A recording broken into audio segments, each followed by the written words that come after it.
Welcome to Cultimatum, the podcast uncovering the dark realities of cults and human trafficking.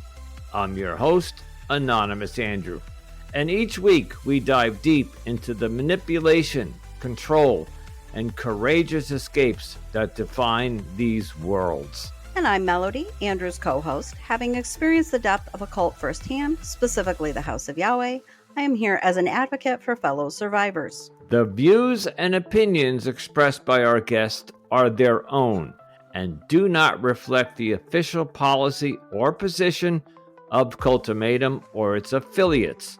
The content discussed on this podcast are based on personal experiences and should not be construed as factual or legal advice. Neither the host nor the guest are liable for any statements made during the episodes. Listeners are encouraged to conduct their own research and seek professional advice where appropriate. And before we dive into today's episode, we want to issue a trigger warning. Some episodes may cover explicit and potentially disturbing subjects such as sexual abuse, rape, human trafficking, suicide, and other sensitive subjects. Listener discretion is advised. Hey, Cultimatum fans, before we dive into today's episode, we need a tiny favor from each of you. That's right. If you love what you hear, please take a moment to rate and review us on Apple and Spotify. Your support helps us to reach new listeners and bring more awareness and attention to these important topics. So tap that star rating, drop a quick review, and help us spread the word. It really does make a difference. Thank you so much for tuning in and for your amazing support. We truly appreciate each and every one of you. Now let's get started with the show. Here we go. Welcome to Cultimatum, the culture of cults and human trafficking. And my name is Anonymous Andrew. And with me today is my co-host, Melody. Hello, Melody. Hi, Andrew. Today we are honored to have Brandon Salo, a writer, musician, craftsman, teacher, and voice actor who has built a life shaped by creativity and resilience. Brandon is currently living in Portugal. He is a survivor of the House of Yahweh, the same cult that I escaped at age 20. When I left, Brandon was just 11 years old,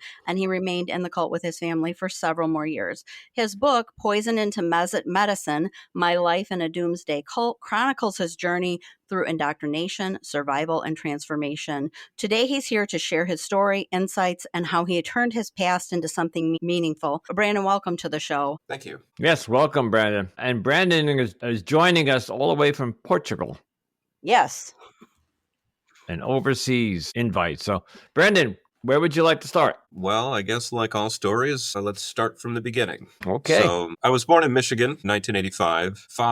They married my mother shortly after that. He married my mother shortly after that. And they got divorced when I was 4. My father had an interest in religion. And so we were going from church to church, visiting different groups, various Christian groups. I was baptized as a Lutheran. And when I was 4, my father unfortunately had to face the divorce from my mother that my mother instigated. She had an affair and she started the divorce and got full custody of me and then took me away from my father. And needless to say, my father was in a very dark place emotionally.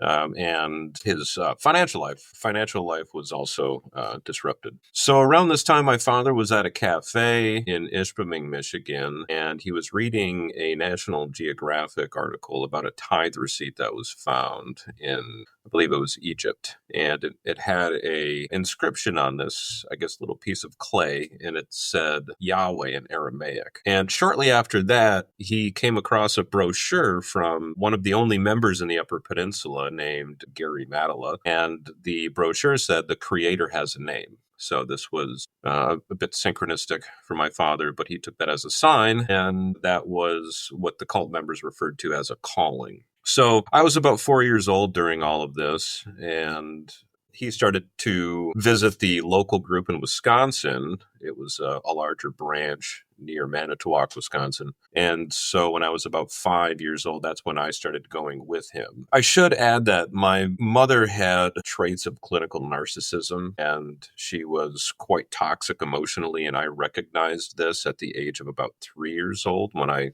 first witnessed my parents fighting. And so my father, despite the fact that he was easily manipulated by this cult, the House of Yahweh, he was a very caring father, and I sensed that the emotional stability would be there more with my father than with my mother. So I just had a natural tendency to want to be with my father from a young age. So I'm talking about this mostly because I had the unusual case of going to public schools during my time in the cult, and most cult members at a young age, they were either homeschooled or I guess some of them didn't go to school, but it was somewhat unusual for cult members to go all the way through public school and graduate. So I started participating at the age of, we'll just say about 6. And when I first got to the first feast, I believe was in 1991 or 92. I think it was maybe Tabernacles, which would have been in the early fall. And, people were really friendly at the cult, and it didn't really seem too unusual. But one thing I should mention that when I first visited the people in Manitowoc for our Sabbath gatherings was the tendency for love bombing is what they call it. And, they're giving you a lot of attention, a lot of positivity, a lot of welcoming, a lot of interest. And I'm not really sure that people were conscious about this. I think it was practiced like in a, kind of like a tradition, welcome the new people. Probably, the people who were running it, probably particularly the Heimermans, was probably a little bit more conscious, at least with him. David Heimerman, one of the long-standing elders from Wisconsin, that's still a part of the cult now. But other than that, I just think it was a typical practice. And then shortly after, once you become accustomed to the atmosphere, that's when they start telling you what you can eat, what you can't eat, what you can say, what you can't say. And so that was a little unusual at first. But other than that, it was pretty friendly in the early 90s. And then as things evolved, they started to get a little bit more fundamental, more strict. Can I jump in, Brandon? Absolutely. I'm a little curious. So at 4, that's when your parents divorced, and your mom got custody of you. She did. Your dad joined the House of Yahweh. Correct. Did your mom and dad live close to each other, or how did you get to the House of Yahweh with your dad? Were you there on weekends? Or I'm just trying to think, if mom had custody of you, she would raise you in her belief system, or so they must have had a conversation at some point. Yeah, I can clarify this a little bit. So I generally spent every other weekend with my father, and definitely once a month. Sometimes it was most weekends, but my mother moved around a lot. So when I was about 5, we had moved to Green Bay. We moved to a few different places in Green Bay. We moved from Green Bay to Des Moines, Iowa. We lived in a couple places there. And then from Des Moines, Iowa, we moved to Milwaukee, Wisconsin. And we lived in a few places there. But I always begged to live with my father. And my father would always make the effort to come and pick me up. He would drive all the way to Green Bay or Des Moines or Milwaukee and pick me up. So I think it was in the early 90s when we were talking about, it must have been around 95 when the House of Yahweh was talking about the members having to go to Israel for the end times. And so, I was about 8. This was probably, 8. This is probably 94-ish, 93, 94-ish. That was going on in the cult, but my mother took me to a doctor, and I guess to get a physical, and I didn't want the doctor touching me, and so I was really resistant to the doctor, touching my genital area. Standard physical thing, but it was just so out of the blue for me. I felt really uncomfortable with it. And so that prompted my mother to go to the courts, and apparently it was communicated to somebody that I was exhibiting signs of being molested. Which I never was, thankfully. So there was that. And then, you see, I was supposed to go live with my father when I was about 9 for the 4th grade. And I did actually go to move with him. But then the police came and took me away.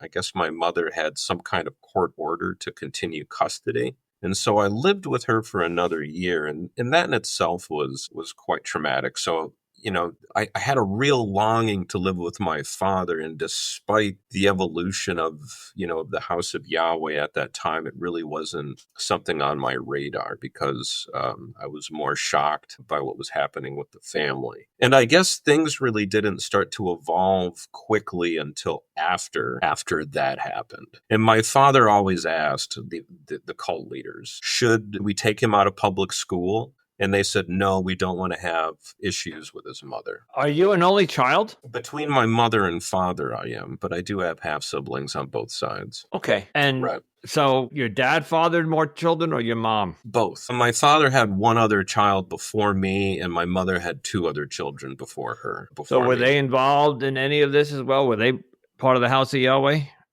No, they had no idea what my experience was really like until I wrote the book. Really? Wow. Yeah.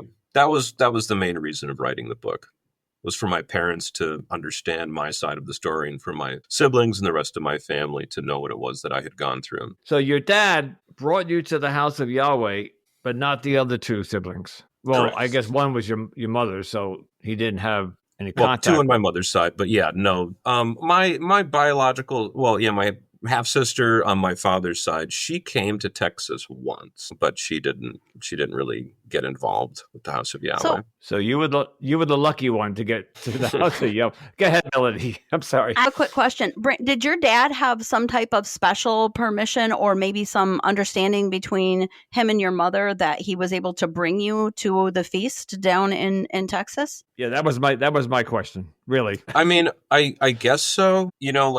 The House of Yahweh, legally kind of falls in this category of just a religion. It just because it's unusual doesn't make it, illegal. So it would make it really complex for a mother to say, like, you can't do this because of infringement on freedom of belief or freedom of religion. So in 1995-ish, around that time, this is when I would say that the rules started to get more strict. It was around this time that polygamy was introduced and accepted. It was around this time that I would say the women's lives and girls' lives in the House of Yahweh started to get very miserable. What was probably most noticeable at first was the uncleanliness characteristic. Women were considered unclean when they were on their period. And so anytime a woman was on her period, they had to carry around a placemat and put that down to sit on it, if it was like a picnic table or a bench in the sanctuary. And then they had to leave a little note saying that it was unclean until sunset. Like I remember like the first time when this rule or law was implemented, I remember going to a picnic table and there was a placemat on the bench and then there was like a stack of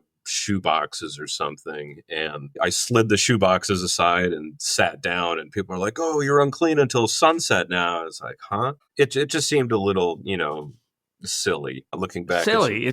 It's ridiculous. It's insane. Yeah. Well, at the time, it was just, I was, 10 years old. I guess, these are the rules. But looking back, it's just absolutely insane. That things really started to spiral. I guess I feel bottlenecked with all of the things that I could say. But feel free to ask me questions. Do you have any other questions, or should I continue? As usual, I'm flabbergasted at how these cults come up with these rules, or a woman's menstrual cycle is so part of the natural biology of human that's there so she can reproduce, and to make it dirty or unclean or to call a woman out on that, in terms of, so for two things here, this is how it benefited the House of Yahweh. For one, it diminishes the self-value of the individuals, in this case, the females. Absolutely. And so it makes them easier to control because they have this over their head, this subconscious acknowledgement that they are, a lesser being. And so they're more inclined to obey and follow instructions. Now, the other benefit to the House of Yahweh, and this goes to this like pyramidal structure of the cult, the hierarchy, is that the very few people at the top, the men, but a very few percentage of the men, they had the sexual access to the women. And so these were the men that had many, many, many, many wives. So we think of the House of Yahweh as a polygamous cult, and it is, but that does not mean that the majority of the men have multiple wives. In fact, it's the contrary. It's a very small percentage. I could be corrected, but as far as I understand, that is the situation. It's a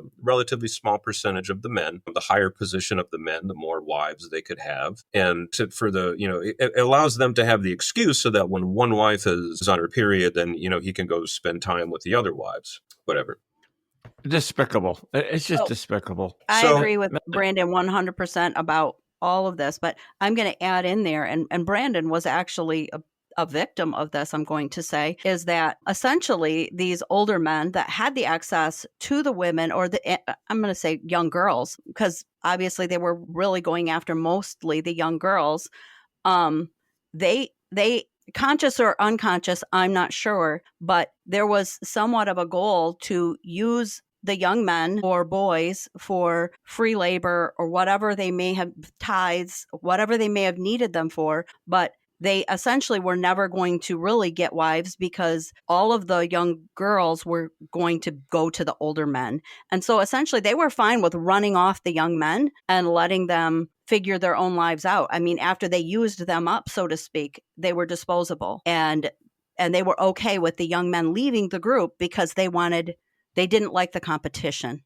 That's Brandon, I would like your perspective on my perspective, just to hear what your thoughts are on all that. And I'll double down on that. Were you forced to work? But answer Melody's question first, and then I'm just curious. So the boys, if you sat down with your elders, we had counselors, 2 elders that would tell us what to do.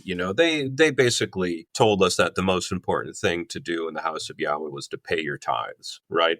First tithe, second tithe, third tithe. And I suppose if you did that, you made a lot of money and you showed a particular type of allegiance to the top 5 people in this group, that they might give you a position. But in general, that's just not what happened. So the boys, we were just told to work and make money and pay our tithes. Or if we were at the cult, I mean, everybody was told to work, not just the men. I mean, the women were, told to work in the kitchens, in the stores, whatever it might be. But as soon as we got to Texas, we would start working immediately. And that was one of the mottos: work, work, work. So my father was a hard worker and he just liked to work. And I think that was one of the things that he particularly liked about the group, is that, they valued people working. They say you're working for, like the benefit of, let's say Yahweh or God, or the benefit of everybody in the world. But really, we were just, helping Israel Hawkins build his wealth up into the who knows how many millions. What kind of work? A lot of it was spent hauling buckets of food storage. There are massive semi-tractor trailers that are filled with food storage on the compound. So we were moving that a lot. We were building signs, building infrastructure. When I was there, we were building Quonset huts. This, any kind of manual labor you can really imagine, if you were skilled enough to do it.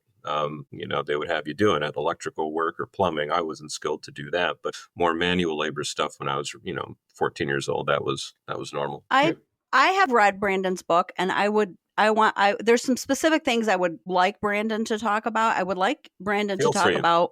Yeah, I would like you to tell the story of when you actually did have a girl that you liked, that you thought you were going to be able to marry. Could you share that part of your story? Yeah, I have the book right here, and I want to remember. Do you know the name that I used offhand? I actually can't really remember that right now. Oh gosh. Do you remember the name of her that I used in the book? I'm trying to remember. I apologize. You know what? I can't either. I think it started with an S. I don't think it was Sandra, though. Sarah, maybe? Samantha. It was Samantha. There we go. Yeah. Obviously it's a pseudonym. So when I was about 15, 16 years old, this was right after the time where they had the sanctuary separated into 2. So women on one side, men on the other side. Women are wearing burqas. This was because, the men didn't want the women to know who else they were married to. So not only could men have wives, men didn't have to tell their current wives who they were married to, if they were getting married to another woman, and so forth. Right? And certainly the leader of the cult didn't want anybody knowing his business. So my father came up to me once and said, hey, this girl, Samantha, she's interested in talking to you. And this is a really rare thing. You should accept, her interest and, talk to her. And so how the process went was, she went to her father went to the elders went to my father's elders, and then my father went to me. And so we started communicating, and basically this was us communicating through a barricade where the elders' wives would be sitting on her side. I couldn't see them. And then the one or two elders would be sitting on my side, and that's how we would talk. Right? Great way to get to know somebody. And so this kind of went on for about a couple years, I guess, maybe about a year and a half. And then Jeff Heimerman called me one Sunday morning and said, Nehemiah, that was my Hebrew name, you are no longer able to speak to Samantha. Your communication is finished and you will no longer be talking to her. And I just said, okay. I mean, I didn't really have an emotional attachment to her. I mean, I knew her father. I liked her father. I really respected him. And, she was a very sweet girl. It's just we could only get to know each other so well. And so about a few months later after that, I found out that, Yisrael Hawkins married her. And I thought to myself, like, well, I mean, at that time, I didn't really care that much, but I thought to myself. And then after I found out that he hadn't asked for permission to her father, I was a little bit disgruntled.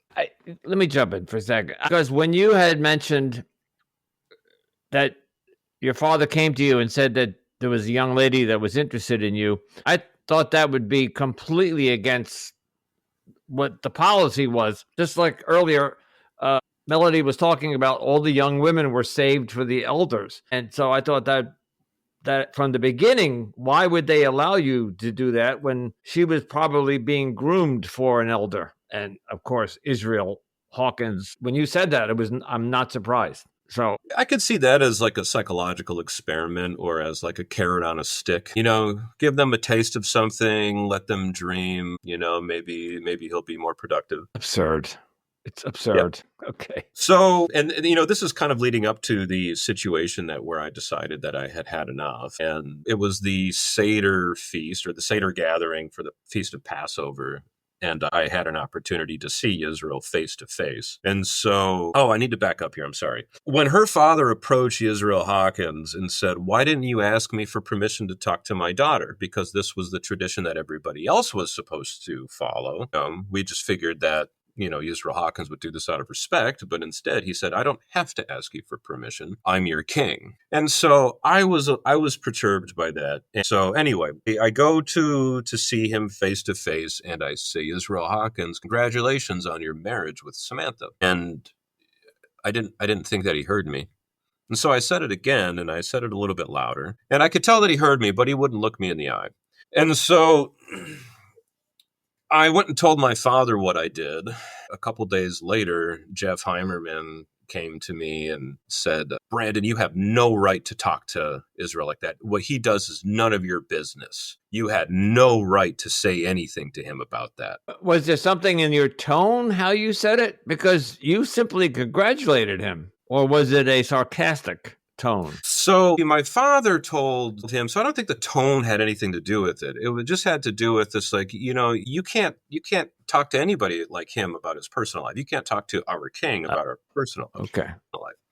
Yeah. And so Brandon was not supposed to know. Brandon was not supposed to have this. It was a secret. He was not even supposed to know this had happened. And so, we're sitting like the far end of the compound, standing on the far end of the compound, and he's telling me, he says, Brandon, he's our king. Whatever he says goes. He cannot sin. Like, we just have to do what he says in order to make it through these end times. And I just said, Jeff, thank you. That's what I really needed to hear. And that was, the final straw that broke the camel's back. And so then I just kind of pretended to go with the flow until I got back home. And when I got back home, I just said to my dad, I'm not going back. And he didn't really know how to react to it. So he called his counselor, who was my counselor's father. He called David Heimerman, and David Heimerman said, kick that asshole out of the house right now. And How old were you at that point? I was 18. This was a few months before I graduated high school. But I just already had a backpack ready to go. So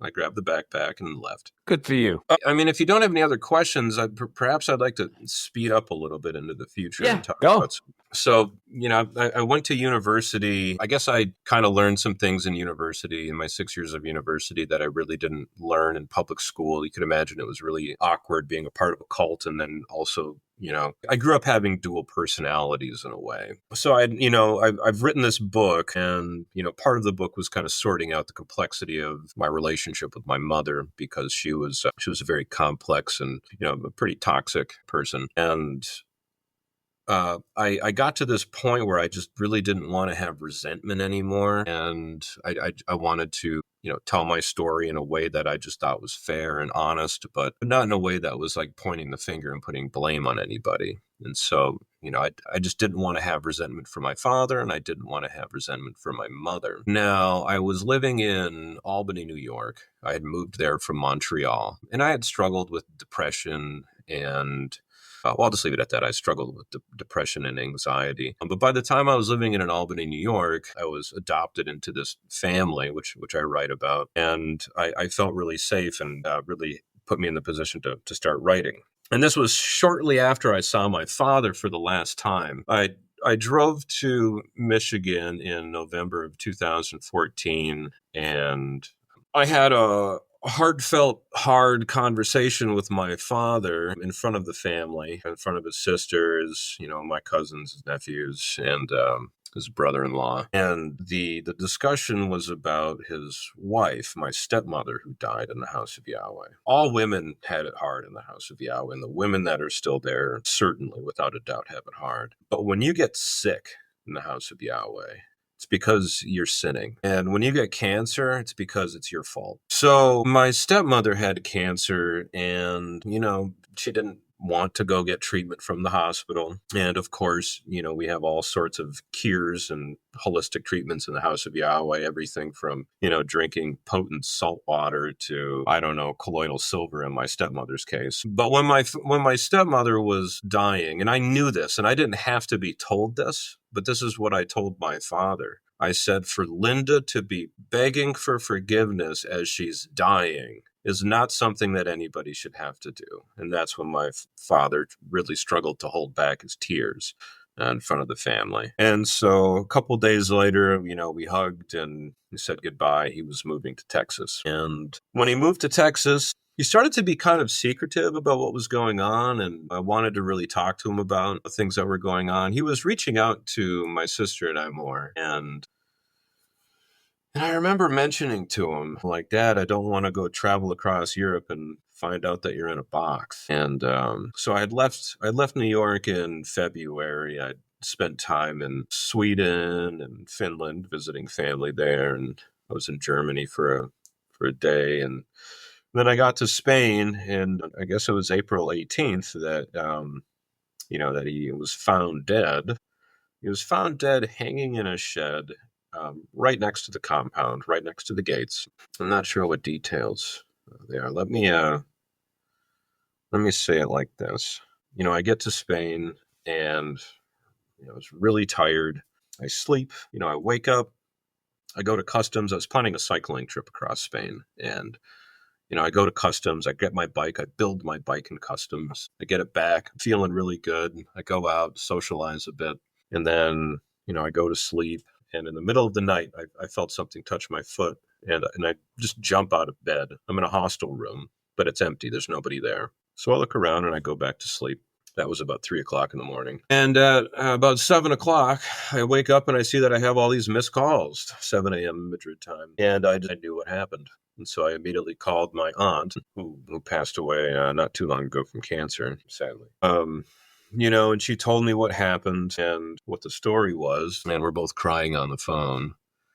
And so I called the sheriff, and the first thing I asked the sheriff is, did you ask them if you were the first people they called? And he kind of said calmly with a southern accent, well, I didn't think to ask them that. And I said, well, you need to ask them if you were the first people that he called, that they called. And so what actually happened was my father's body was found, right? Apparently he was working on a project with somebody, and that person stepped away for a certain period of time. And when the person came back, they found my father's body hanging. And then so the person that found him called the local elder in the area, which is David Heimerman. And David Heimerman then called Yisrael Hawkins. And then Yisrael Hawkins got back to David Heimerman. And then David Heimerman came back to the guy who found him and said, check if there's a pulse, right? And I'm sure by this time you could smell the urine in his jeans. So after they checked his pulse and they decided that he was dead, that's when they called the authorities and the ambulance. And then within probably about an hour, they had it on paper what the cause of death was. And if anybody who's ever worked in law enforcement, or anybody who does or has worked in law enforcement that's listening to this now, you might understand that it's actually normal for cases that are textbook suicides for them to take months to declare the cause of death, which was not at all the case in this situation. Why is that common, and why wasn't that the case here? So when I found this out, it was a few days until I hopped on a plane and met my aunt in Chicago, and we drove directly to the funeral home. When I got to the funeral home, the deputy of peace sat me down outside on a bench outside the funeral home and said, Brandon, I just want to let you know that there was a young girl who died while giving birth to a baby. When the medics showed up, rigor mortis had set in. The body was cleaned. The baby's body was cleaned. There were no signs of rags that were bloody, nothing. And there was no investigation. And Brandon, that's all I can tell you. I think I heard about that in one of our other interviews, or Melody had mentioned that. But yeah. But sadly, with my mother's, clinical issues, her body was found in 2017, fully dressed, makeup, in bed, looking as beautiful as she could. She was a beautiful lady. And her suicide would illustrate a classic textbook suicide. And it took the authorities in Wisconsin 3 months to decide what the cause of death was. And in that case, in that jurisdiction, the authorities aren't really so concerned with the bureaucracies that are required for probate or estate law. They're concerned about the law and the actual circumstances. So in her case, there was no hurry to do it. And in, I guess in the case of, what would this be, Baird County, Callahan County, Taylor County, I'm not really sure. But they were lightning fast with that one. And I guess that's the only experience I've ever had bureaucratically in that part of the country where things were lightning fast. I believe it's Callahan County. This just goes to what I've said before, Andrew, that us ex-members in general, a majority of us anyway, do believe there is some type of unspoken agreement or payoff going on in that county to where they look the other way when laws are broken, when people die, when there's abuse, when there's polygamy, all of these things that are illegal that they know are going on, they are turning a blind eye to it. They don't really want to deal with it. And I mean, they may be getting paid off. We all have suspicions. We don't have any proof, but certainly the behavior is not typical and seems suspicious at the least. I would agree. Not even sure that's the correct statement. Brandon, your dad, what year was it when they found your dad? 2015. And your mom? My mother died in 2017. 2 years later. Did you speak? This is a silly question. You spoke to your mom after your father passed? Mm-hmm. What was her reaction? She was sad. I spoke to her a couple times. My mother did her best to cope with difficult circumstances. Despite that, she did her best. It, probably didn't come across that way to the rest of us children. But the last time I had spoken to her, she expressed that she did feel guilty about my father's death. She did? Yeah, she did. I didn't think. I understood why she did, but I didn't feel like she was a part of it. I didn't blame her for it. Kind of where I was going with that question is because she took her own life. Was that out of guilt, out of shame, remorse? My mother suffered from depression, anxiety, bipolar disorder, and she suffered tremendously from mental health issues. And for people in the family, it's still difficult for some of them to process and really understand. I spent more time with my mother than my other siblings, and so my relationship with her was a little bit different. But I think that propelled me to try to sort things out, in the way that I did. What year did you publish your book? So technically, I guess right at the beginning of 2021, January of 2021. But I had written the content to most of it publicly on my blog, and that was in 2015. But yeah, 2021. Any kickback is not the right word. Any retort from the House of Yahweh when So when I was blogging about it, and I went to bury my father, I had a lot of snide remarks from some people there. Some of the higher level people. They made it known that they were reading what I was writing. Right. Okay. Wow. The book is in Spanish now. It's soon going to be published in Spanish with a slightly different title. Very interesting. Did you want to say any more about your book, Brandon? I mean, at the very least, let's tell. I mean, I'm going to say I read Brandon's book. It's been a few years, but it was, and I'm not a reader. I hate to admit that, but I'm going to admit it again.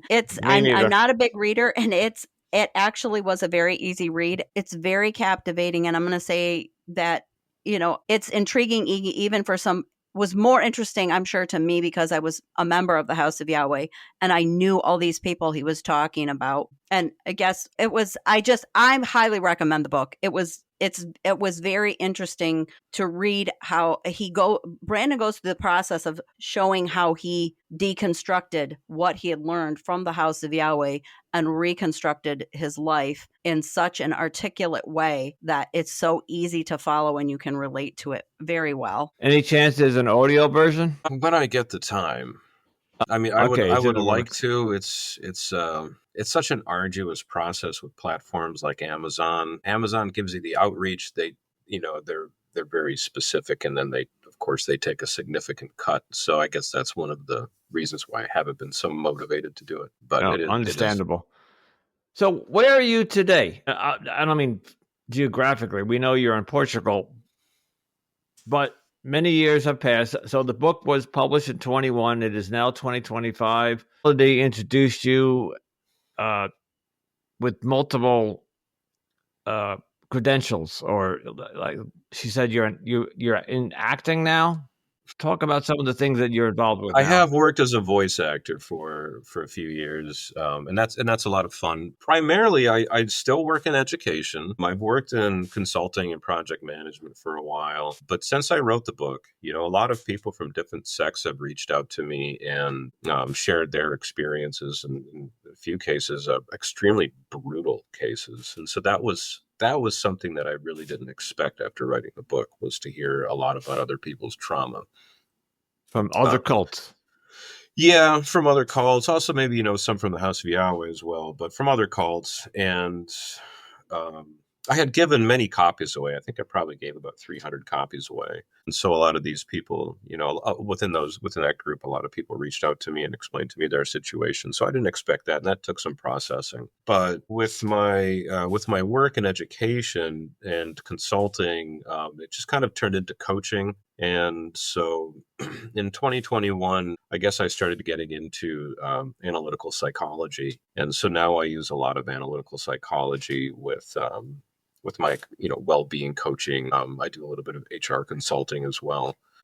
I do have clients that have dealt with bereavement, grief, and or even drug addiction. The book has some parts with substance abuse in it. So I didn't expect to go down that realm. And it's not that I'm trying to go out there and help people, but I just have this background, and I used philosophy and life to, live a life without resentment. It's pretty amazing considering. So where are you in your deconstruction process? What phase? Which phase of the deconstruction process? So, well, in some areas of psychology, they talk about capital T trauma and lowercase t trauma. Trauma that's caused by a specific event or trauma that's created over time. You see, thankfully, within the first 5 years of my life, I didn't really have too much instability. I had enough stability to where my brain could develop in a healthy way.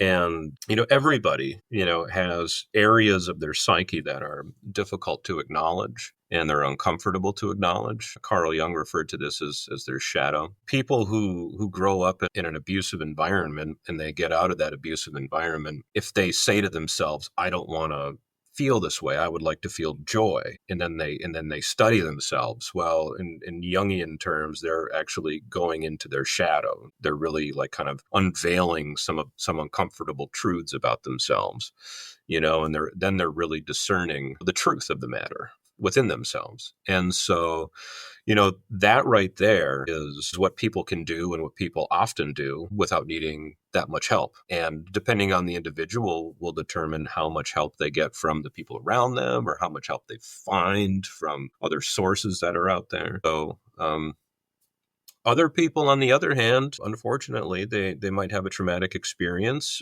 complex traumatic experience. Let's say the concept could be institutional trauma. They were part of a group, an institution, and that institution took advantage of them. And then they're too proud to acknowledge it, so they just want to forget it.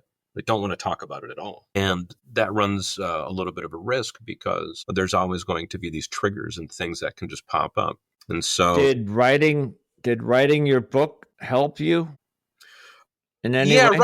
writing the book helped, but I was trying to do that work for years before I ever wrote the book. The content for the book was written in about 3 months. It poured out. It was a cathartic experience. But again, like the purpose of writing that book was a message to my parents, and the story was for my siblings. I wanted them to know what it was that I had gone through. Amazing. I'm amazed at what you went through. And so where are you today? Are you married? You traveled around Europe. You said Sweden, Germany, Spain, and you settled in Portugal. Is that you're staying Yeah. there for now? Yeah, no, I own a house here. I enjoy the village life. I still play music. I work.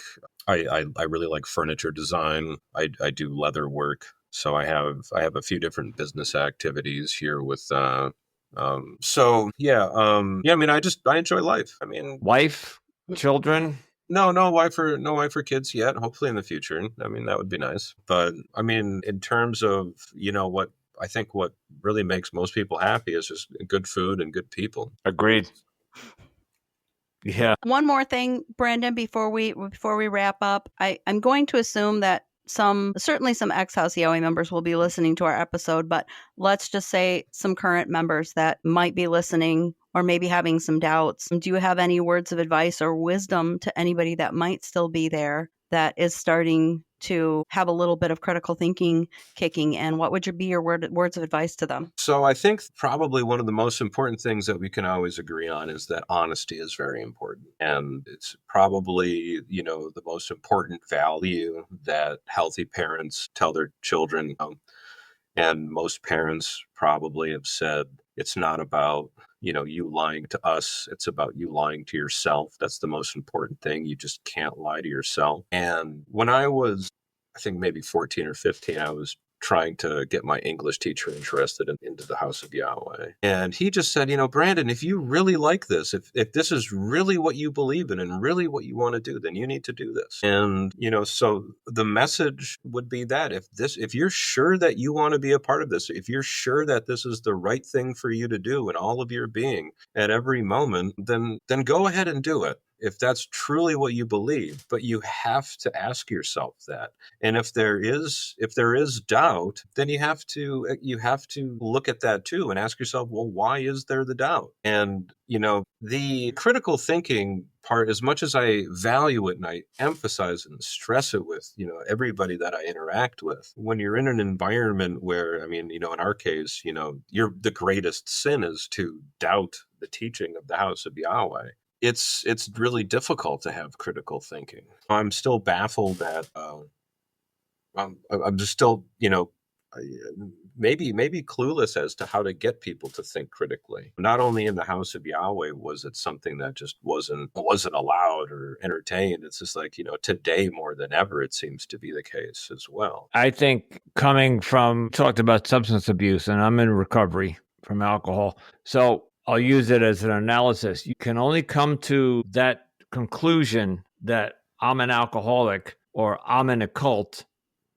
You have to, it's the denial, You talked about being honest. Somebody who's in a cult, they have to be honest. Are they, like you said, are you truly happy where you are? You have to come to that conclusion by yourself. So to say to somebody how to get somebody to think critically, it has to come from within. That's just my perspective. And not being an ex-cult member, but being addicted to something else for many years, I know that had to come from within. Well, deep, I mean, as deep down.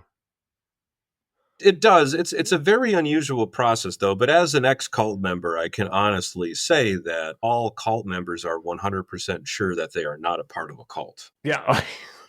That is very true. And I will say that I remember the time that I experienced my biggest episode of cognitive dissonance was actually when I was at another member's house and they brought up this polygamy thing. And it was the first time I was hearing it. And my brain was trying to, and I just kept thinking, this can't be true. This can't be true. That's all my brain kept saying to me, because it was like the part of my brain had to protect the House of Yahweh and my religious belief at that time.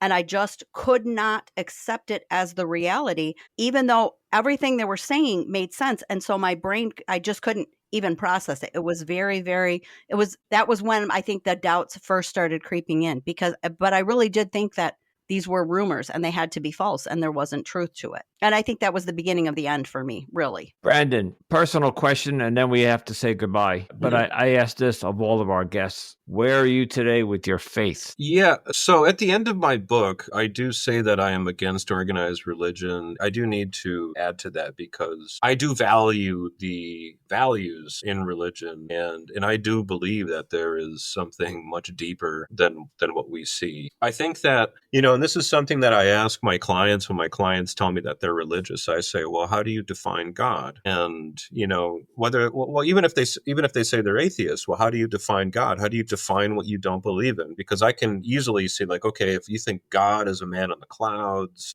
like you don't believe in that's fine. If that's what you think that all the Christians believe and you don't believe in that, then that's fine. So I do believe in a higher being.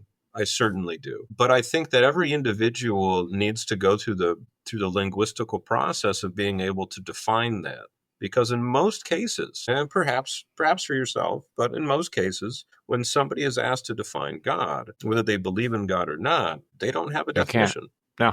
Yeah, and you can have one, but it's going through this linguistical process to decide for yourself what that is. And once people do, then I think it's much easier to find yourself in these, like, religious environments, or have discussions about God or whatever it is, because then you have your own definition.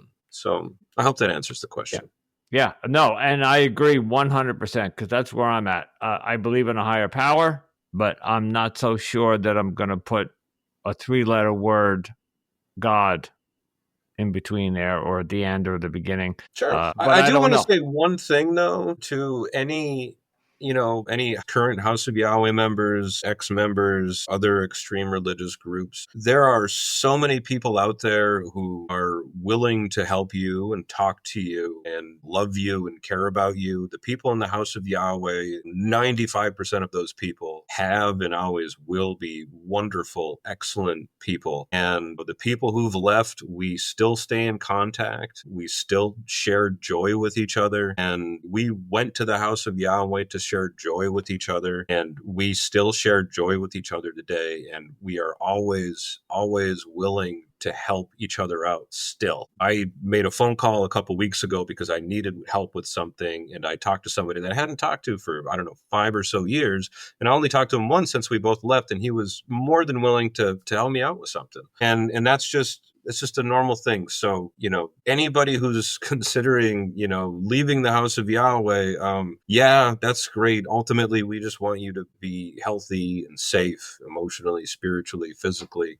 And that despite the fact that we are not a part of the House of Yahweh and essentially have, no respect for that institution, we still care about everybody there. And we have maintained a very loving community outside of it. I love that. Go ahead, I Mel. love that, Brandon, because there's so much truth to it. It would be, I've always envisioned us as ex-House of Yahweh members somehow all getting together and having an anti-feast or something just to get together to have, because we all are bonded by our experience, whether it's trauma bonding or not. We are bonded by that experience because it's unique. It's not and trauma bonding. Nobody can understand it the way that we do, right? Absolutely. What did you say, Brandon? It's not trauma bonding? It's not trauma bonding. Trauma bonding is when somebody, don't get me wrong, trauma bonding could happen, but trauma bonding is when, generally two individuals, usually that don't know each other, and they only know each other through a relational experience that involves trauma. And this usually happens as they're coming out. And then so the emotions that are shared within that experience of coming out of their trauma, getting through their trauma, it causes them to form a bond. And that bond is generally a bond that's only, strong. That's the common denominator that they have. Yeah. Well, as they continue to develop and get out their trauma, that. they don't have that. So, but yeah, no, we do have a bond. And with my experience talking with ex-members, we're not, reminiscing about the bad times. Sometimes we talk about the good times, but we're just talking about what we're doing now, what's going on. And then for the most part, everybody's just, very thankful that, our lives are doing pretty good. And as far as I know, for most people that have left, their lives are really good. They've moved on. Yeah. And that's all you can hope for everybody. Brandon, thank you so much for joining us today. Just an amazing story, and kudos to you for... Yes. Yeah, go ahead, Melody. Oh, I know that Brandon has a really busy schedule, and we had to do some juggling around, and we got some dates mixed up. But I'm so glad we made this happen, because I really did want you to come on, and I appreciate you making the time. No, everybody's put in a lot of effort here, so thank you guys. Yeah. All right, Brandon, be safe, be well, and stay happy. Thank you. You too. Thank you. And Andrew and I just want to thank Brandon so much for coming on the show, sharing his story and his experience. I know the one thing that we didn't mention, I think he did kind of touch on it slightly, but you can find his book on Amazon, and that link will be in the show notes. The title of his book is Poison into Medicine, subtitle My Life in a Doomsday Cult by Brandon W. Salo. And we will have a link to his book in the show notes as well. But an articulate young man. I call him a young man because I still think of him as young, because he was 11 years old when I left, right? So he was still a child, but he's just grown into such an articulate, well-rounded, multi-talented young man. I almost feel parental toward him. So I'm just so proud of him. Yeah. And of course, this is the first time I met him, but my first impression of him was everything you just said. Very talented, articulate. I really enjoyed the conversation. And as I said in the actual episode, I did not squirm on this one, but he did have a disturbing story. Yes. Lots of, I would say trauma is a good word for it. Lots of loss and lots of trauma. 2 parents to suicide? Within 2 years. Wow. Yeah. Within 2 years. Yeah.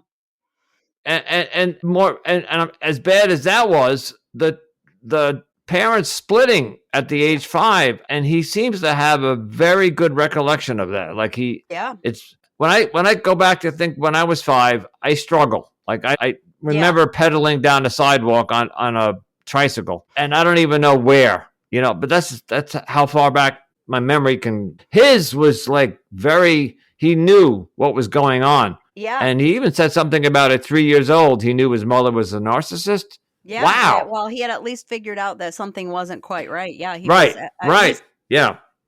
aware enough to put that together at quite a young age, which that in itself is very impressive. The only other thing I want to touch on, which is kind of switching the subject here a little bit, actually a lot, but is again the suspicion of the deaths and the loss in the House of Yahweh, and just not somehow the law enforcement in that area just basically turning a blind eye to it, because I know that there is, and I don't don't remember the name of the gentleman, but there is actually a more recent death in the House of Yahweh that actually was another death that was under very suspicious circumstances that they were calling a suicide, but that the evidence showed something different. And his wife has been all over the internet basically saying that there's something wrong here. This was not properly investigated, and I don't think he died of a suicide. And so this is not the first time this is happening. And I don't know if there's something going on there where they're starting to, I don't know. I'm gonna use the word,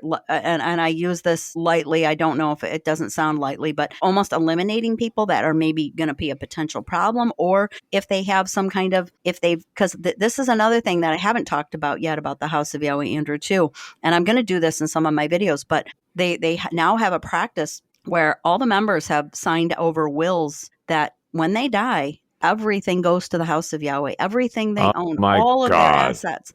I mean, and I believe Brandon's father was one of these people that had done that. And so, is this sometimes they're eliminating members for financial gain? I don't know this, but it certainly seems suspicious.